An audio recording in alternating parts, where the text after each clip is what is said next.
No, nadaljujemo s programom.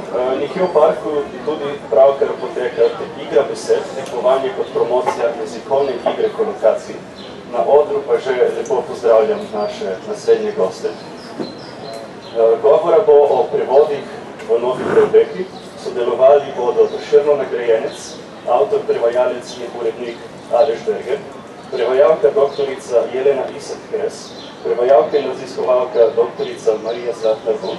Pogovor pa bo moderirala profesorica doktorica Amalija Mačič. Izvolite. Hvala lepa za to napoved. Torej, v napovedniku smo napovedali, da se bomo pogovarjali o prevodih v novi preobleki. Več prevodov istega dela priča o kulturnem bogatstvu posameznega naroda. Kot vemo, recimo v angleščini imajo, oziroma iz angleščine ima vsak narod več prevodov, Shakespearea več prevodov, Becketa in o tem bomo govorili tudi danes. Predvsem se novi prevodi pojavljajo pri dramskih besedilih, v zadnjih časih tudi pri otroških in mladinskih besedilih, recimo Pika Nogavička sedaj pred kratkim, in pa seveda se največkrat ponovno prevajajo drame in pa klasiki. Zelo vesela sem, da je danes z nami prevajalec, urednik, tudi avtor in kritik Aleš Berger, ki je prav tako študiral na filozofski fakulteti primerjalno književnost in francoščino in med drugim je prevajal Apollonerja, Molièrja, Becketa, Charlesa Queneauja, Préverja, Borgesa in Lorco, o katerem bomo nekoliko več spregovorili.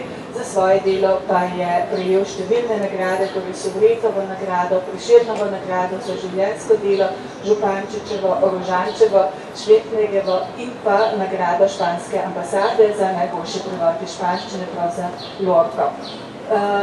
Poleg njega je prisotna Jelena Isak-Kres, prevajalka iz stare grščine, tudi strokovnjakinja za moderno grščino, ki je bila nekaj časa zaposlena kot lektorica na oddelku za klasično filologijo.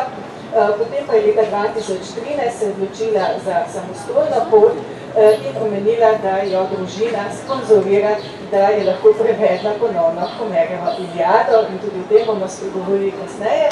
Na moji desni pa je kolegica z oddelka za prevajalstvo Marija Zlatnar-Bon, ki se kot raziskovalka posveča, torej doktorirala je iz različnih prevodov Hamleta v slovenski jezik, sama pa prevaja iz angleščine in pa iz norveščine, ponovno je prevedla Ibsena, Sovražnik ljudstva in Strpke družbe ter Hamsuna Glad. Toliko za uvod, sedaj pa bi kar začeli s samim pogovorom, kajti sogovorniki so izredno zanimivi, da jim ne bom ukradla časa. In sicer bi mogoče začeli na začetku, torej kot prevajalci ponavadi pristopamo do urednikov in jih predlagamo čim bolj nova dela, čim bolj neznane, novejše avtorje, ampak bolj redko pa se zgodi, da bi mi prosili za ponovni prevod nekega že obstoječega prevoda oziroma že prevedenega dela. Bi mogoče Aleš kar tebe kot urednika, kjer se vse začne, vprašala, kako se urednik odloči, kaj bo dal prevesti na novo? Dobar dan. No, zdajle, ko se je zadeva ta napovedala, sem pravzaprav se ugotovil, kaj me je zmotilo v naslovu tega našega sodelovanja. Prevodi v novi preobleki. Meni se to ne zdi nobena preobleka. Prevod ni preobleka in ni nova nastala. Prevod je pač prevod. Novi prevodi klasičnih del. Sodobnih del so lahko, ampak z večine gre res za klasiko. In z večine, kar se tiče, če me sprašuješ po moji uredniški izkušnji, je res prišla pobuda večinoma strani urednika, naj se eno delo na novo prevede. In zakaj? Jaz mislim, eno tako, mogoče malo drzno tezo imam, da tja do konca prejšnjega tisočletja smo Slovenci ogromno upravili naših prevajalskih dolgov do klasične literature, evropske zlasti, tudi morda antične, ne toliko, no. In da je prišel čas, da se del prevajalskih energij usmeri tudi v to, da se nekatera dela na novo prevedejo. V mojem primeru je šlo najprej za dva klasična romana, ki se je ponudila prilika, da jih ponatisnem v zbirki Veliki večni romani. In sicer je šlo za Dostojevskega Zločin in kazen in za gospo Bovarijevo Gustava Flaubera, ki jo je oba svoje čase prevedel Vladimir Levstik. Zdaj, treba je nekaj reči. Misel v novem prevodu ni popolna nezaupnica staremu prevodu. Čeprav včasih gre, to bi lahko kasneje omenim tudi na svojem primeru, tudi za tako imenovane polemične prevode. Ampak gre za to, da je od prvega natisa prejšnjega prevoda minilo že veliko časa, da se je medtem ponatiskoval v raznih jezikovnih redakcijah, ki niti ne vemo, s čigavih rok so bili, da recimo, če bi se odločili za čista prvo inačico, recimo iz 30 let prevoda Vladimirja Levstika, bi bil seveda arhaičen, če bi vzeli eno kasnejšo, bi bilo tukaj že toliko in toliko rok. In seveda je bilo ideja mikavna, da do kakšnemu potentnemu prevajalcu ali pa prevajalki tedaj aktivni ponudom in res kot takrat oba nova prevoda Marjana Poljanca in Suzane Koncuk zelo uspela, ker oba sta tudi za ta prevoda dobila Sovretovo nagrado, kar ni čisto bilo odmuk.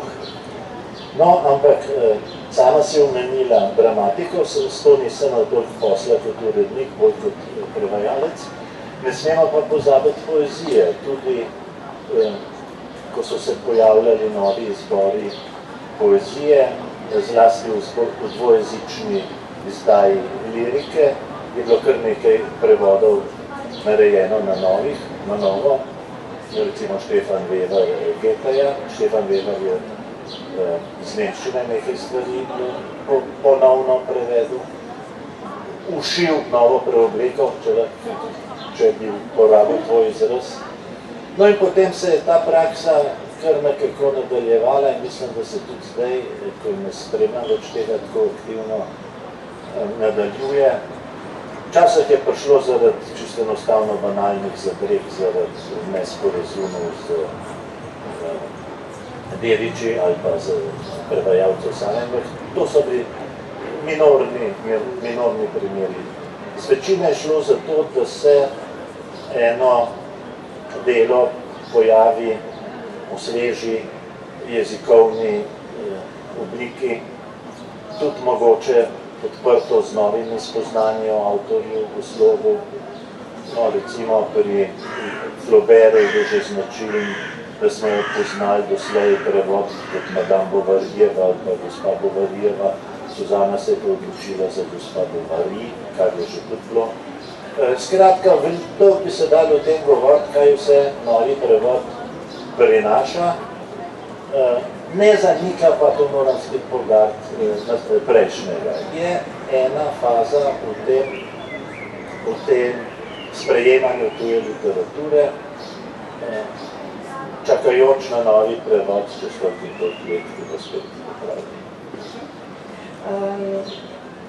Pred nekaj leti si imel na srečanju Društva slovenskih književnih prevajalcev tudi predavanje o tej temi in tam si napisal zelo lepo novi prevod ne izrine starega, le ob njega se postavi. Tako da mislim, da je to lahko neka strnjena teza. V napovedniku pa smo napisali tudi, da so izvirniki večni, prevodi pa zastarijo do neke mere. In bi mogoče Jele na tebe vprašanja, torej ti imaš najstarejši izvirnik, tukaj 3000 let star, Iliado, prevod Antona Sobreta pa je bil star 68 let, ko si ti to ponovno prevedla, pa bi te mogoče vprašala, kako si do tega prevoda sploh prišla, odkot je prišla pobuda, gre tukaj za neko drznost, za nek pogum, da se takšne naloge lotiš?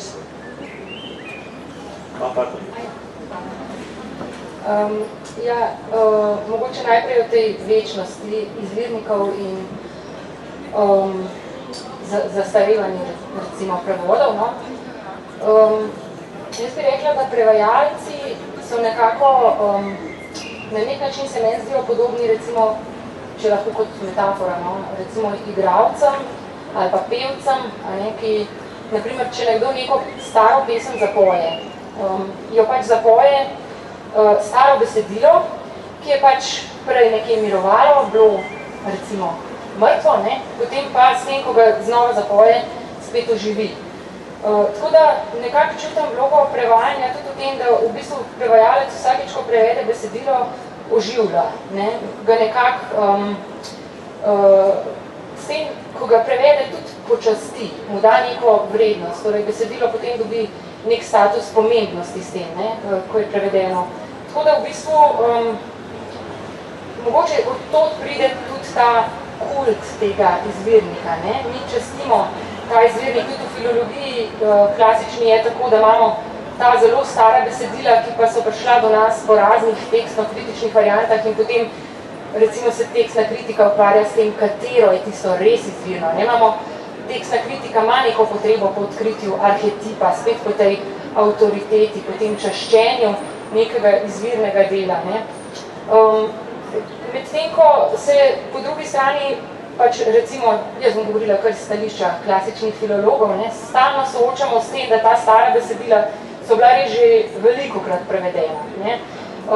Tako znotraj istega časa večkrat, kot potem pač, se pravi recimo horizontalno, ne, pa tudi, oziroma vertikalno v istem času, pa skozi čase do nas v tudi razne jezike. Ne. In vedno primerjamo te prevode, poskušamo ugotoviti, kako so oni videli tudi poleg pač izvirnega, tistega, kar mi mislimo, kako smo razumeli izvirni, kako so oni videli drugi prevajalci nek pomen nekega mogoče dvoumnega stavka, recimo. No. Tako da bi rekla, da morda od tod pride do tega občutka, da zastari, ker pač vsak nov prevod, res kot smo danes že omenjali, na nek način dobimo občutek, da je izrinil prejšnje. Seveda, pride pozornost, nekdo drug poje, v narekovajih, neko novo besedilo, neko staro besedilo in kliče po pozornosti, ne, s tem. In hkrati v ospredje postavlja spet tisto besedilo, ki ga prevaja. Ne. Tako da mogoče ne gre toliko, zelo gre za neko preobleko, bi rekla, v resnici mogoče, ne, da je znotraj te preobleke pa nek živ človek, ki to interpretira. Ne. Tako da ta izvirnost in kult izvirnika in po drugi strani manj pomembnost prevoda je, ne, je pa res, da lahko tudi sam prevod dobi neko kultno pozicijo. Ne, in sploh v Sloveniji, kjer nismo vajeni, tako kot recimo v anglo-ameriškem svetu, kjer, ne vem, v zadnjih 200 letih imamo zdaj že skoraj 100, no, 96 prevodov, recimo samo Iliade. Ne. Tako da tukaj je ta pri nas v Sloveniji pa je ta občutek, da eno stoletje ne prenese recimo več kot enega prevoda, enega tazga klasičnega dela. Ne. Tudi se spomnim, ko sem nekaj prebrala, da je Alois Rebula nekoč rekel, da po Sovretovem še 100 let ne bomo potrebovali novega prevoda. Ne. In tudi sama sem na nek način čutila, se mi ni nihče direktno rekel, ampak sem čutila nek občutek skorda krivde, ja, ali pa greha, ne. Kako si pa jaz zdaj drznem to iti ob bok in v takmu prevodu, ki ga vsi dojemamo kot kultnega. Ne? Tako da, ja, to bi o tem.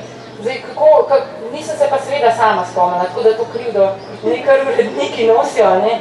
Povabil me je najprej prejšnji urednik zbirke Kondor na mladinski knjigi Andrej Koritnik, potem pa je prišel Andrej Ilc in sva se zmenila za ta prevod. No? Tako je prišlo do tega, tako da jaz nisem več kriva.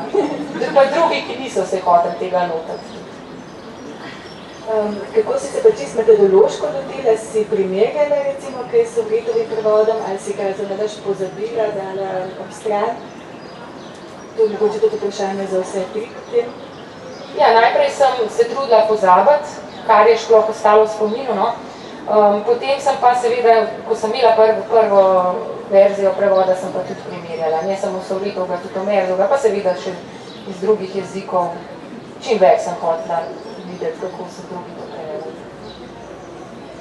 Marija, ti si v svojem doktoratu primerjala različne prevode Hamleta, si pa tudi sama prevajala dela, ki so že bila prevedena. Kakšna je tvoja metoda? Se čim bolj odmakneš od tega prevoda, si sploh brala prve prevode, recimo Ibsna, preden si sama prevedla dela? Mogoče najprej v imenu vseh ljudi, ki moramo občasno citirati Iliado, se je zahvalila za nov prevod, ne gre za krivo za pomoč. Zdaj, kar se mojih prevodov tiče, prvi prevodi te besedil, ki sem jih jaz prevajala, so vsi tako stari, da v bistvu ne, nisem več brala, sem šla v realnosti originalno in sem potem naredila svoj prevod. Mislim, da tudi zato prisotni v zavesti, sem delala dramatiko, večinama pa malo prozo v zavesti bralcev in gledalcev, da bi bilo kakorkoli moteče, da je drugačno. Pri Hamletu je bil drugačen. Pri Hamletu je Župančičev prevod, vsi to poznajo, da je bil Jesikov prevod nekako moteč na nek način, ker se najbolj znani, recimo tudi nekaterate najbolj znani citaciji, ki se mi se enako glesili, to mi te se spomnim, da so bile kritike premiere, so vsi napisali, zdaj pa čas se sklepa spat na videk sveci in stike. In da to je glavna stavka, čisto vse kritike so ta stavka elementa. Tako da je drugače, če imaš prevod, ki je zelo prisoten v javnosti, še Hamlet pač 60 let je bil v Župančičevi verziji, to je bilo tudi v šolah, v knjigah, v citatih postoj, tako da se mi zdi, da tudi Župančičev prevod Hamleta še vedno ostaja referenčen. Tisto, kar se citira, je Župančičev. Aleš, ti se omenil prej, da obstajajo tudi tako imenovani polemični prevodi, torej pri teh prevodih si vsekakor zelo dobro poznal prejšnji prevod, ali si potem primerjal svoj prevod s tem prevodom, oziroma si že med branjem, recimo slabega prevoda, si zamislil, kaj bi bilo treba narediti bolje, ali se tudi najprej odmakneš in obravnavaš samo original, kakšna je tvoja metoda, recimo, če ponovno prevajaš neko besedilo? Lahko najprej malo repliciram na to, kar sta kolegice rekla. Ni prva, ki je grešila in to že vse mora povedati, da je tukaj, kaj je Tangartner naredil veliko, kolikor je dolgo časa se otepal in spoštoval, predvsem Sovreta, pa druge svoje predhodnike, je napravil potem vendarle antologijski prevod Antigone, če omenim samo to, Sofokljevo Antigono, doktor Gantar, in tudi on že za Kondorja naredil 6 ali 8 speval Odiseje, tako da greh se ponavlja in z vsako ponovitvijo bolj odpustljiv. Kar se tiče pa Jesikovega prevoda Hamleta, sem pa takrat pisal za delo gledališko kritiko in tega njegovega verza nisem omenil, če tudi sem kar nekaj besed namenil prevodu, ker je tista predstava, ki je tedaj režiral Janez Pipan, bila tudi težko pričakovana prav zaradi tega prevoda. Imate pa seveda prav, da se različne zadeve ljudem usedejo v ušesa. Sam se spominjam, ko sem prevajal Prevera in ko je šlo prvič Barbara, ki jo je pred mano prevajal Janez Menard, mi je ena kolegica iz Maribora, Silvija Borovnik, ki jo gotovo poznate, rekla, ma si dober prevedel, ampak moja Barbara bo za zmeraj Menardova Barbara. Se pravi, dejansko je včasih ponovni prevajalc obremenjen s predhodnikom zato, ker se je predhodnik tako usigral v zavest, če tudi morda s kakšno stvarjo, ki si tega ne bi zaslužila. Tako da tukaj so ta razmerja so mnogotera in niso samo enosmerna. Tudi prejšnji prevod lahko vpliva na recepcijo novega. Kar se tiče pa ogledovanja prejšnjih, je pa ravno že omenjeni Milan Jesih, ko so ga vprašali, je rekel, meni se to ne zdi greh, jaz če kaj pogledam in vidim, da je Župančič tako zelo dobro naredil, pa vzamem 2 besedi, pa si ne predstavljam, zdaj to, da sem tam. Kar se tiče polemičnosti, je pa res, da sem jaz ta izraz uporabil In res, da sta mene dva prevoda, ko sem jo bral tako jezila, da sem rekel, da ne drugače naredil, ne bom pa zdaj imen pripovedoval. In seveda sem v tem primeru poznal prejšnji prevod, ampak samo bi rekel po negativni plati, po tisti plati, ki me je jezila, ki se je zdelo neprimerno, da v tej obliki ostane v slovenščini, se lahko nas priliča, ampak v glavnem ne. Kakšni prevodi so pa nekako normalno, ko pride v nove generacije. Spominjam se, da sem na novo prevedel La Leçon, možena Ionesca. In je bil prejšnji prevod Vida Šturmove kar dober za tisti čas, predvsem, ker je ona naredila to eno, največ 2 leti, potem, ko je nastal izvirnik. Se pravi, ona je to delala brez kakršnih koli sekundarnih pomagal, medtem ko sem jo jaz na razpolago že izdajo skomentirano za profesorje francoščine, ker je vse bilo pojasneno, ali se je Ionesco tisti zaraz izmislil, se pravi, ali je neologizem, ali je kakšna starinska. Skratka, seveda prevedci moral sam, ampak toliko informacij o nekem tekstu si pa že imel in tukaj ni bilo niti malo govora o kakšni polemičnosti. Mogoče bi lahko omenili tudi, da mogoče nekatere pretekle generacije nekaterih jezikov niso zelo dobro znale. Torej, še če beremo kakšne prevode iz angleščine, še iz 80-ih let, recimo, so idiomatika ali pa to čisto dobesedno prevedeno in to strani prevajalcev, ki so dokaj uveljavljeni. Še bolj pa to velja recimo za španščino, Gradnik, je ta Quiero, Verde, ki te Quiero Verde, od Lorke prevedel kot hočem, čeprav je to v bistvu ljubim, tako da tukaj si ti definitivno popravil. Meni je bilo všeč, da je to lahko tudi kot hočem. To je lahko neko za današnji čas prebojene ekologije, celo preroški prevod bil zeleno, ki tako še zeleno. To je res, ja. Je pa res Gradnik in Zadinovič, če si prej Lorkov omenila, sta pa oba popolnoma ignorirala obliko španskih romancev.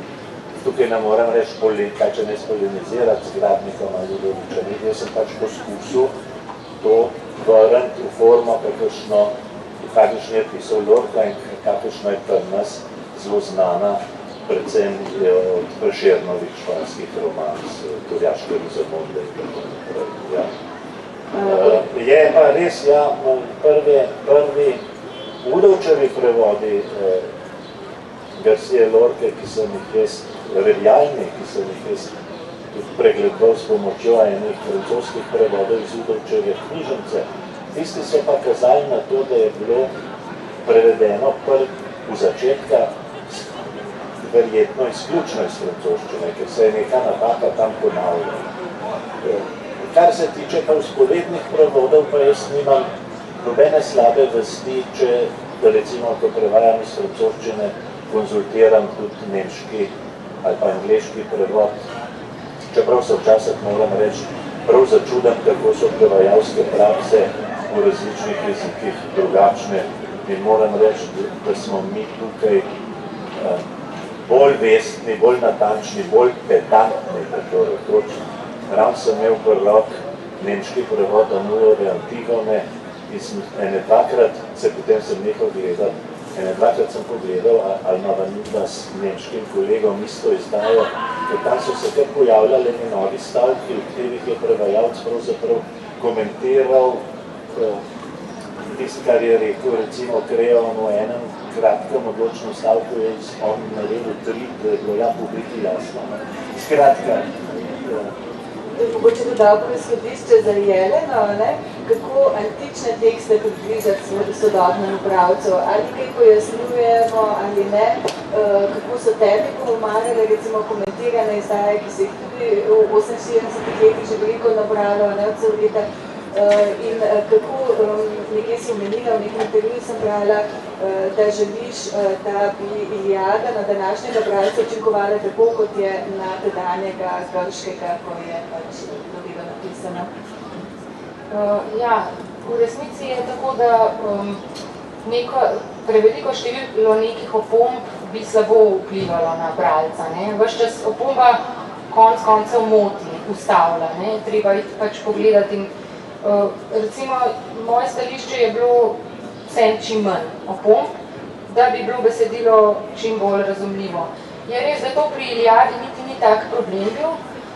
Imamo tudi avtorji, ki so dosti bolj zahtevni v tem pogledu, recimo kakšen Aristofana, ki se stalno sklicuje na neke razmere tistega časa in komika se v bistvu nanaša na sam humor. Ne moreš razumeti štosa, če ne razumeš, kaj je hotel s tem povedati, s tisto besedno igro, pa s temi osebami, ki tam nastopajo. Tako da tukaj pri Homerju je bilo, ni bila neka velika dilema, opomb res ni bilo treba veliko narediti. Sem se pa trudila, da bi še manj bilo, kot bi lahko bilo, da bi bilo čim bolj razumljivo, hkrati pa seveda tudi, da vseeno prvo načelo mi je bilo natančen prevod, da rečem, kljub tem, recimo, temu staremu reklu, ki smo ga velikokrat slišali, da pač, ki je malo posmehljiv, recimo, do mogoče ženska, da prevod, kako že gre, če je zvest, ni lep, če je pa lep, pa ni zvest. Jaz sem hotela to nekako presežiti, se pravi, želela sem si, da bi bil in lep in zvest prevod, pač je pa res, da je včasih treba tudi kakšen kompromis skleniti. In tukaj sem se trudila, da bi bilo čim manj opomb, da bi bilo razumljivo. Mogoče, če govorimo o tem, da bi bilo besedilo aktualno za sedanjega bralca ali pa poslušalca, to je še najbolj vidno pri gramatiki. Če pogledamo pisni prevodi, torej romanov, klasikov, se mi zdi, da izhajajo recimo na 50 let najbolj zgodaj, pri gramatiki pa še kar na 20 let včasih. In pred kratkim sem bila na knjižnem sejmu v Leipzigu, kjer so 4 prevajalci na hitro brali odlomke, torej iz Moliera in iz Hamleta, od 4 različnih prevajalcev nemških iz različnih obdobij. Torej vsako vrstico so prevedli v 4 variantah, eno za drugo šlo zelo hitro, bilo je zelo zanimivo in v bistvu me je presenetil odmik tega, ker so še nekateri zelo v neko vulgarnost. Pa me zanima, mogoče kar za vse, izkušnja dramatiko, mogoče Marija začela, potem Aleš, ali dramatika s tem, ko ne bi bil jezik živ, zahteva to, da gremo nekoliko bolj vulgarno, ali kako ti gledaš na to, kako si sama rešvala te probleme s govorjenim jezikom? Tukaj najprej razlika je namen tega prevoda v prizoritev ali je knjižna izdaja. Če knjižna izdaja, potem je zdaj skupaj bolj knjižna, če prizoritev imaš mogoče več nekaj, kaj prižijo materialne predstave, pač register, formalno, neformalno. Je pa še to pri prevajanju dramatike, tisto, kar prevajalci odda tudi pa odredno odre, zato če to imajo še svoje mnenje in svoj pristop, da je na koncu odre kompromis, ki je navadno, kaj v mojem primeru bolj manj formalno, kot sem nekaj bila na začetku. Ampak to se meni zdi problema, se prizoritev njihova najjemljamo od besedilo kot izhodišče, enako kot jemljajo kot izhodišče vsako avtorsko besedilo, ki je originalno, ki se mi slovenščine, se tam tudi nanaša. Zdaj, kar se tiče tega zastarevanja dramskih prevodov, nekako dostali spravi okoli 70 let, tako da 100 let je malo dolg. Pač spet drugače je za dramske dela, ki so napisane v verzih, tukaj recimo Shakespeare, pa drugače za dramske dela, ki so napisane v prozi, kot recimo Ibsen. Se mi zdi, da zdaj dela pač raziskava za Ibsen, se mi zdi, da se hitro izdara, kot se Shakespeare. Je tudi več vsakič več razlike med posameznimi verzijami in tako naprej, kada vsake tega odvisno. Mislim pa, da kadar gre za besedilo za upreditev, je pač zadnja izbira je v bistvu od igralca na odru. Še prej kot si izdali dramaturg, režiser, lektor in tako naprej, kada je različna. Pri knjižni izdaji je pa pač običajen kompromis med prevajalcem, lektorjem in urednikom. Potem si tudi pisala znanstvene članke o tem, kdo v bistvu odloča o končni podobi knjige, torej kakšno vlogo ima lektor, kakšno vlogo ima urednik. Zelo zanimiv članek. Mogoče, Aleš, ti si tudi napisal dramsko besedilo, si tukaj uporabil drugačne registre, recimo, kot pri svojih kratkoproznih tekstih ali pri svojih bolj spominsko-dnevniških zapisih. No, to smo pa zdaj malo zamenjali temo. Še vedno gre če za prevode dramskih besedil ob strani, ampak ti imaš pač ta pogled z dveh žolnih kotov. Tam je šlo za mojem skromnem izgledam poslusu, so moje osebe govorile, tako kot se jim zdel, ne pa kot bi moral jih jaz kot prevajalc to. Ampak ko si ti omenila to, da so štirje brali različne prevode, se pa moram, ne glede, da je kolegica tukaj navzoča, ki bo morda malo prizadeta ali ne, spomnim, da sem jaz prebral pred leti 3 prevode Stebrov družbe. Ibsenovih, od tega starejši Janka Modra je že obstajal. 2 sta pa različne založbi naročili, ker je bila to takrat konjunktura, ker je bilo maturitetno branje. In enega je naredil, mislim, da Darko Čuden, enega pa tudi kolegica.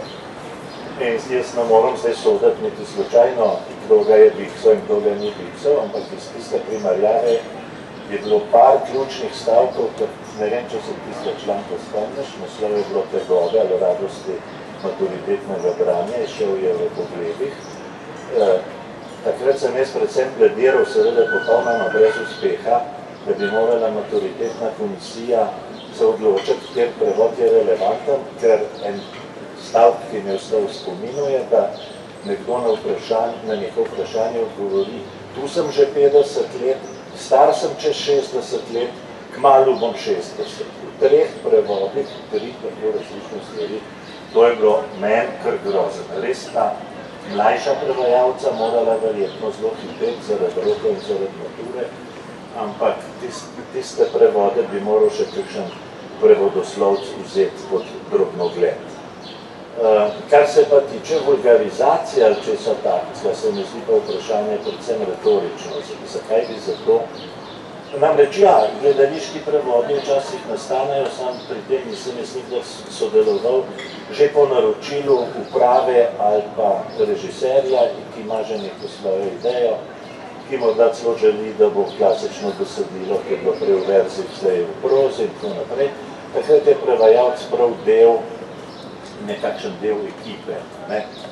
Če pa ti prevajaš samo po naročilu gledališke uprave, brez misli na konkretno uprizoritev, pač pa seveda smislijo na govorljivost in se te reči teksta, ne boš pa nikoli rinil v eno smer na račun drugih plasti. In zato ne pride poštev vulgarizacija, kakor ne pride v drugi ekstrem upoštev nobeno glajenje, milenje izrazov in tako naprej. Sedilo mora biti po teh legah popolnoma adekvatno. Če sem prav razumela, Marija, se ravno s tem ukvarjaš, s primerjavo Ibsenovih različnih prevodov, tako da bomo dobili strokovne člane. Mogoče bi še Jelena vprašala, recimo, če greš ti v gledališče in vidiš uprizoritev neke klasične grške drame, recimo, kako se ti zdi, mogoče to, kar je bilo v zadnjem času na slovenskih odrih, če kaj spremljaš, se ti zdi, da bi to moralo biti nekako drugače predstavljeno, kakšen je tvoj pogled? Ja, jaz sem po mojem dosti taka, kako bi rekli, jaz gledam ne z nekim, pravzaprav ne kritično bi rekla, ampak se postavim v vlogo naivne gledalke in gledam, kako mi bo pač cela stvar, kakšen učinek bo nami naredila in ponavadi, jaz sem zelo velikrat zadovoljna. Mislim, da mogoče večkrat kot kdo drug, tudi če mi kakšna malenkost kdaj ni všeč, pač poskušam gledati celoto. In kar sem videla do zdaj stvari, moram reči, da velika večina mi je bila všeč. Kot tiste bolj modernizirajoče, kot kot tiste manj. No, jaz pač sicer sem ena teh, ki ne rabi, ne vem kakšen, ki imam rada rajš skoraj minimalizem kot, ne vem, bujno opremo in prikazovanje, ker pač nisem to vizualni tip človeka, mogoče zato, ampak po drugi strani mi je pa tudi všeč, ravno zato, spet, kako nekdo vizualno kaj prikaže. Tako da meni v bistvu, moja izkušnja je, da mi je ponavadi zelo zanimivo, rada grem gledati te stvari, če mi le uspe, no, tako da mogoče sem tudi premalo kritična, ne vem, ampak v glavnem jaz ponavadi uživam v teh stvarih. Torej, ti si zelo prijazna do kolegov, prevajalcev in do igralcev, režiserjev, dramaturgov. Kako pa je bilo, ko je sedaj tvoj prevod izšel, 2018, kakšni so bili tukaj odzivi, recimo? Pri Iliadi? Ja. Pač ne kot dramskem besedilu. Ne, samo tako kot odziv, če je bil tako prijazen kot si ti. Jaz sem že pred izdajo pravzaprav zelo veliko kolegom dala to branje. Tako da sem že prej, vse kar bi koga utegnilo zmotiti, sem prosila, če mi na rok pripišejo in so prijazno prebrali, sicer ne vsi celote, ampak kar so prebrali, pa kjer so kakšen zaznamek napisali, sem se še enkrat poglobila, razmišljala, se posvetovala in tako da res tudi profesor Gantar je prebral celoto, no, sva se, prav ta zadnjemu sem njemu dala, no, sva se posvetovala o stvarih, imela tudi nekaj finih pripomb, tako da post festum nisem dobila pravzaprav nobenega negativnega odziva, bi rekla, no, tako da sem kar vesela v tem pogledu. To je zelo lepo slišati, ne, posebej, če se tako potrudiš. Se mi zdi to sodelovanje med generacijami prevajalcev in pa sodelovanje tudi med uredniki in mladimi prevajalci, da je izrednega pomena. S 4 mladimi prevajalkami, sodelke za prevajalstvo, ki so tudi zdaj v publiki, smo včeraj na obisku v mladinski knjigi, kjer ste se bil urednici vzeli čas, povedali, kaj pričakujejo od mladih prevajalcev, kako delajo s besedili na mladinski knjigi, tako da to je izredno dragoceno sodelovanje. Naj povem, da je bil moj prvi leposlovni urednik Aleš Berger, za kar sem mu še danes hvaležna, iz španščine, tako da mogoče Aleš iz tvoje perspektive, kako lahko uveljavljeni prevajalci in pa če so zraven še uredniki spodbujajo mlajše generacije, kakšen je bil tvoj način dela z mladimi prevajalci in pa, kot si rekel, si tudi zelo pomembne klasike zaupal mlajšim kolegom. Najprej naj rečem, da je Jelena vsem malo skromna. Odziv je bil to, da je bila nominirana za Šubretovo nagrado in da je mogoče za laž ušla zaradi argumenta, da vendar ne gre za integralno delo, ampak da se počaka na to, da bojo še drugi spevi prevedeni. Ampak dva sta bila nominirana, to pomeni dva najboljša prevoda predminulega. Si bil član komisije? No, jaz sem bil član komisije, zato lahko to izdam, ker ni skrivnostno, ampak upam, da pohvala. Jaz sem kot urednik imel si štel ne samo za uredniško dolžnost, ampak za zelo prijetno nalogo komunicirati z mlajšimi od sebe. Saj niso vsemi uspeli, mnogi so prišli, pa si prevajanje predstavljali ali preveč enostavno, ali preveč lahkotno in se potem, ko sem jim dal kaj poskusenega, niso več vrnili. Ampak z nekaj samohvale ali pa ponosa, lahko pa rečem, da se je skotil pri meni kar nekaj vodilnih trenutno prevajalcev srednje generacije, tudi iz francoščine pa in iz drugih jezikov, in da sem zmeraj bil vesel, kadar so oni dobivali nagrade in so potem v pogovorih z novinarji se spomnili tudi enega prijaznega strička urednika. Moram pa reči, da sem v pogovorih z njimi, v debatah ob njihovih prevodih, tudi sam se marsikaj naučim, predvsem preživel mnoge prijetne ure in z nekaterimi od njih še zdaj drugujemo ali pa celo prijateljujemo. Tako da tukaj se dajo, pravim, to ni pravilo, ampak v mnogih primerih se da lepa delovna in človeška naloga opraviti. Mogoče Marija, še za tebe vprašanje, kako si ti začela prevajati, kdo ti je pomagal, glede na to, da prevajaš iz norveščine, si precej osamljena, lahko rečemo, ni bilo veliko kolegov oziroma mogoče sploh nikogar, ki bi res govoril ta jezik, ti govoriš doma, torej poročena si z Norvežanom. Kakšni so bili tvoji začetki kot prevajalka na splošno? Moji začetki so bili iz norveščine in to ne iz tiste norveščine, ki jaz govorim, ampak iz te druge. Je bilo zanimivo, ampak imam pa pač srečo, da imam doma maternega govorca, ki mi zme prebere vsebinski del, tako da vsebinsko bi morali biti vse v redu v mojih prevodih iz norveščine. Prvi prevod je bil kar za dramo v Ljubljani, tako da bi tako. Mogoče malo preveč videm vstop, pomagali mi tudi na mojih fotih, ki sem vprašal, če poznam fotah, kaj sem norveščine prevajala. Ja, je, prevajanje iz perifernega jezika je malo bolj usamljeno, dejansko nimaš te podporne mreže, zato lažje pride do takih jezikov, ki je pred kolega omenjal. Noben ni znal prebrati, noben ni znal originala prebrati, no tudi pokidil teksta, da bi rekel tistom, ko se je znočil, da je naroga, da je 60, da ni 60. To je dejansko problem pri perifernih jezikih, drug problem je, da navadno periferni jezik tudi prvi jezik je prevajalca. Ker imaš vse možne interference od prvega jezika, od maternega jezika, od sosednjih jezikov, recimo švedščina, norveščina, danščina, so si to blizu, da zelo veliko kratijskih ljudi vse tri prevajajo. Ampak si pa niso enaki in je ogromno lažje prevajalcev med njimi, to je, ne? V tem primeru, v tej skupini jezikov. Zdaj, ne vem, ja, si bolj osamljen, ampak po drugi strani imaš pa kot prevajalci iz manjšega jezika, iz perifernega jezika, imaš nekako bolj aktivno vlogo iz prevajanja iz angleščine, ki je hipercentralna, iz norveščine, ki je periferna in je dosti velika razlika. No, pri prevodih iz norveščine vprašaj, kako pomembno slovenco naredijo. Pri prevodih iz angleščine jaz tudi dam svoje lektorje, da bi popravke, da bi nekaj popravke ekspravnih vrnili po to. Tako da pri norveščini pa ne vem, pišem že pise za subvencije, povzetke za subvencije in ne vem, kdaj se morajo pojaviti za tiste subvencije.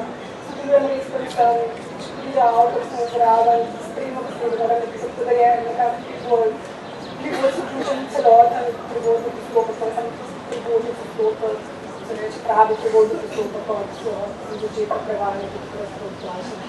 Je veliko razlika, je po eni strani razumljivo, po drugi strani malo težje poročeno, jaz sem to prednost, da imam doma maternega govorca in katero se lahko kdajkoli vrnem in glede na to, da sem pač prej sem govoril bolj o teh novih prevodih, se bila sem pa kam sem to sem se učil v šoli, da obravnavati tudi nekaj besedila, mislim. Lepa spredaj. Ja, torej tukaj si res prava medkulturna posrednica, kot temu rečemo, torej ne samo strogo prevajalka besedila, ne. Tukaj si omenila, ne, te interference oziroma, da nekdo, ki zna norveško, potem si pričakuje, da bo znal tudi prevajati dobro iz danščine, švedščine, počasih ni tako, ne. To so te pasti, ki poznamo mi pogosto pri prevodih iz hrvaščine ali pa srbščine, ne, večina Slovencev, tudi slovenskih avtorjev, žal, misli, da razume srbsko-hrvaško in si preveč upajo, mogoče bi lahko temu tako rekli, in potem pride do zelo neljubih interferenc. Mogoče bi še omenili en poseben primer, mislim, da se kolegicama to zaenkrat še ni zgodilo, Alešu Bergerju pa se je, zaradi številnih izkušenj in sicer, da je prišel v situacijo, da je sam za seboj spreminjal prevod, torej popravljanje oziroma spreminjanje lastnega prevoda. Kako je prišlo do tega? Ja, to ni najbolj fina izkušnja. Prišlo je do tega, da sem vsak mislil, da mora kaj narediti boljš, kot je naredil prej. Ne? In prišlo je do ponatisa prevodov Guillauma Apollinaire in jaz sem rekel, mnogo jih bom pretipkal, ker niso bili še v računalniški obliki. In potem malo ga popravil. In to je pa tisto, kot je rekel moj prijatelj Ludwig Hartinger, da si prišel v Hudičevo kuhno.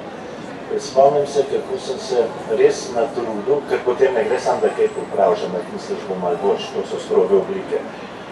Most mi rabo, da sem skoraj da na novo ga naredil, seveda misleč, kako je dobro.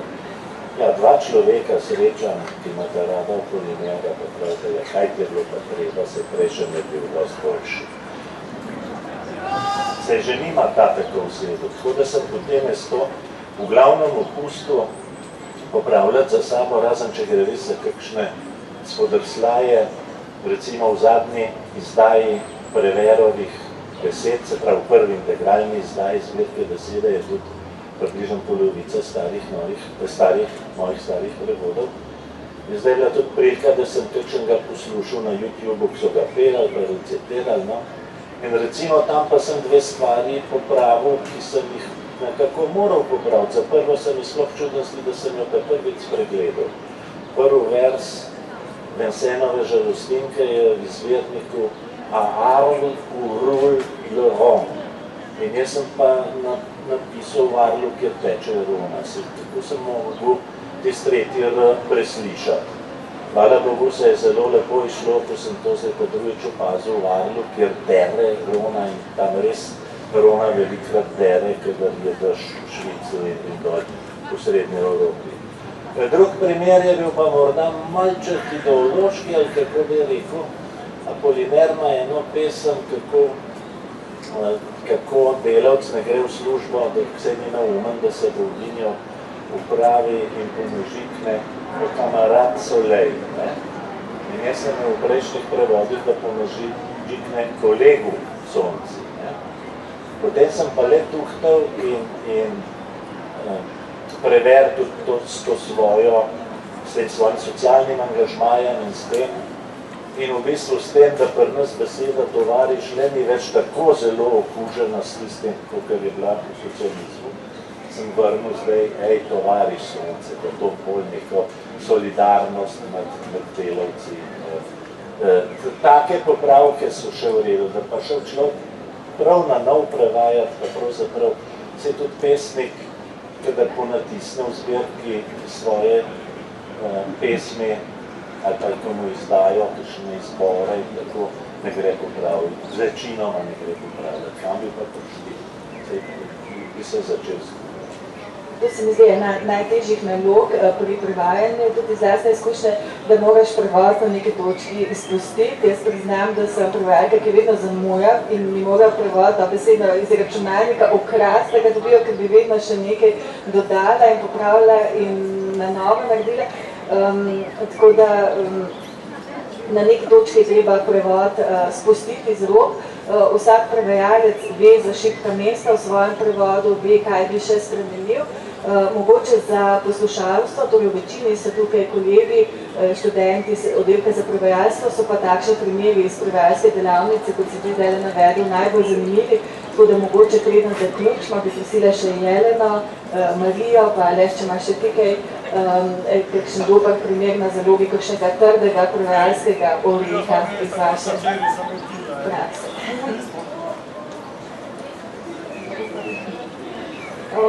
Ja, zdaj razmišljam si, kaj je bil trd oreh. Veliko je trdih orehov, sploh kadar gre za besedne igre, recimo, jaz se spomnim, da sem imela, ampak to je bilo res že pred leti, pred več kot 10 leti, pri Aristofanu, kar precej sem se obadala s tistimi besednimi igrami, kako bi jih prevedla. Zdaj na zadnje pa se je vse tako zlilo v to eno 5-letno celoto, da bi težko sploh izpostavila eno. Tudi je bilo veliko tega popravljanja za sabo in kar se tiče verza in kar se tiče naglaševanja imen, oblik prevajanja imen. Vsaka stvar je podrla verz, ki je bil že narejen.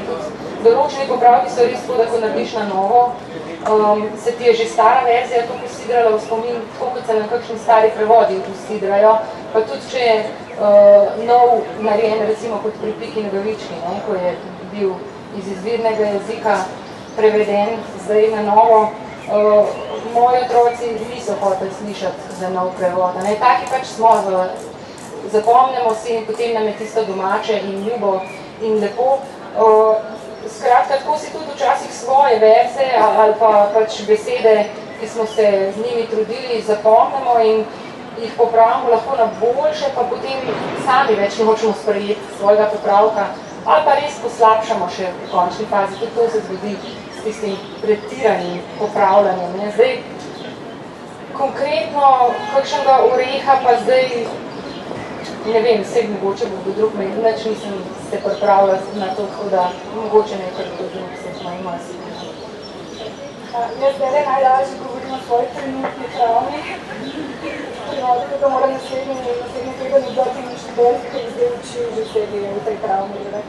V glavnem gre za osebne zanimke prevajanja v knjigu, ki jo večinoma nimajo imen, ampak so samo on pa ona. In potem se tako pripoved se menja, v bistvu je zelo zabrisan prihod, so kdaj on, kdaj ona pripoveduje. In vsi te osebni zanimki bojo meni v grob stavljali.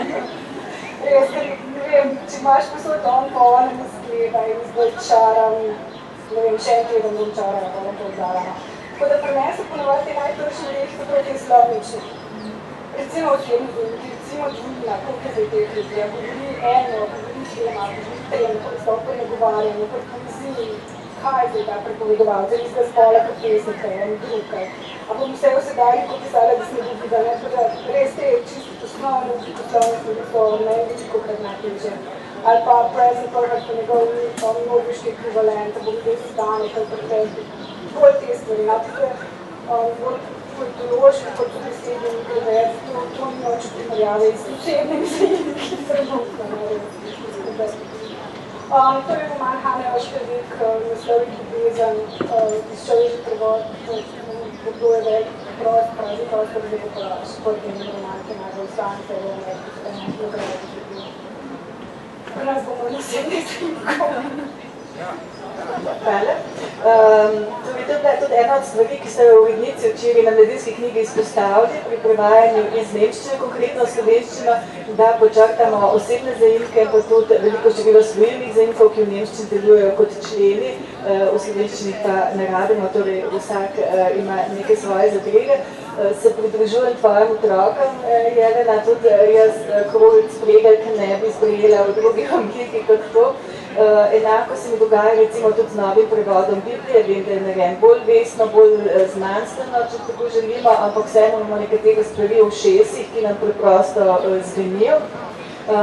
Mogoče, Aleš, imaš ti še kakšen predlog, kaj boš sam na novo prevedel, kaj bi kolegom, prevednikom predlagal, da dajo na novo prevest, pa mogoče še kakšen prevodni oreh za konec? Kolegi uredniki so sami tako bistveno razgledani, da jim ne bom nič sugeriral. Če bom imel kakšen predlog, se bom skromno oglasil pri njih in mogoče ga bojo sprejeli. Med orehi bi pa na hitrico omenil dva, ko je kolegica omenila spol. Eden je Preverova pesem Zajtrk.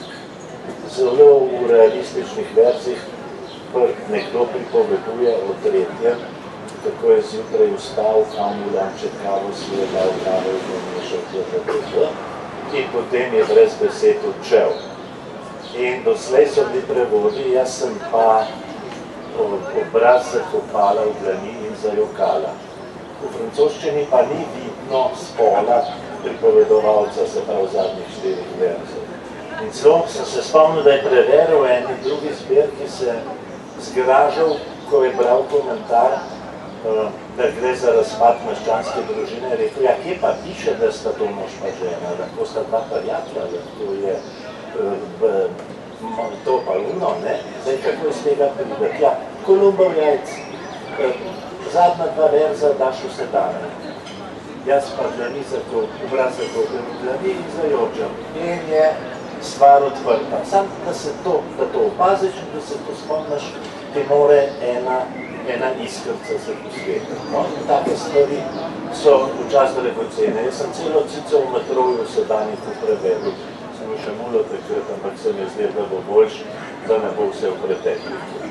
No pa, če ga lahko končam pa z eno anekdoto, ki pa se jo doskrat povem, zadeva pa strip Asterix.